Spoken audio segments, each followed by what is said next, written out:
Muy buenas, tornamos, aunque vamos a tornar con un par de cambios, por lo menos durante de ellos programas. Y ya que el refrito vamos a dedicarlo a esos seres tan guapos, tan cookies y tan desprotegidos que da ganas de abrazarlos y... No, los técnicos audiovisuales no.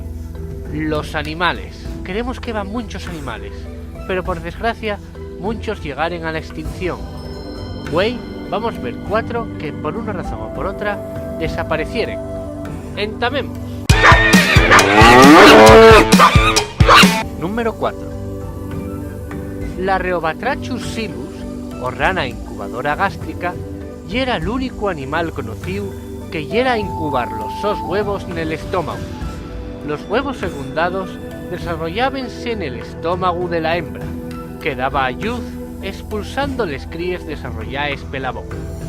De mientras el embarazo, el estómago de la hembra no producía ácidos y la digestión quedaba suspendida. Esta rana estudióse con la esperanza de topar una cura para los úlceres, pero extinguióse en el año 1983. Número 3. El Leamatopus meadewaldoi, o canario ostrero, vivía, como indica el su nombre, les Isles Canarias, na zona rocosa. Pesaba entre 800 y 600 gramos. El sopicu tenía entre 70 y 80 metros de llargor. El tarso mediría alrededor de 50 milímetros y las ales tendrían un llargor de 250 y 265 milímetros, con un anillo en sin plumes alrededor de los cuellos de color naranja. Alimentábase principalmente d'ostres, pero la pesca furtiva dejólo en sin alimento, condenándolo a la extinción. Número 2. La Chelonoidis abingdonii, o tortuga de la isla Pinta, y era una tortuga cuyo caparazón tenía aspecto de silla de montar. Tiene un pescuezo allargado por amor de la su alimentación, compuesta por la alta vegetación de la isla, y puede alargarse para algamar les rames más elevadas de la isla. El último ejemplar llamábase George el Solitario.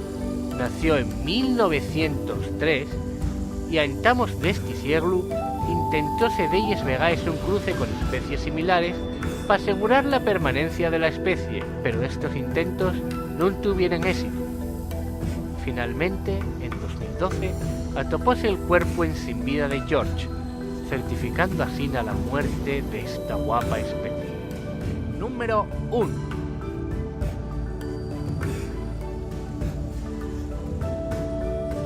La capra pirenaica lusitánica, o el muello como se conoce en Asturias, tenía un llargor de cabeza y cuerpo de 142 centímetros y una altura hasta la cruz de 73 centímetros. Los cuernos midían unos 36 centímetros los machos adultos si se miden teniendo en cuenta la curva que fae. A más de Asturias, este animal vivió en Galicia, Cantabria y Portugal. Por desgracia, la caza masiva de este animal, a más de la destrucción de su hábitat, acabó haciendo de este un animal extinto en 1890. Y aquí acabamos el nuestro primer especial de Refritu Animalaes. Esperamos que esta lista no se faga más larga. Tanes manes de tos y de toes.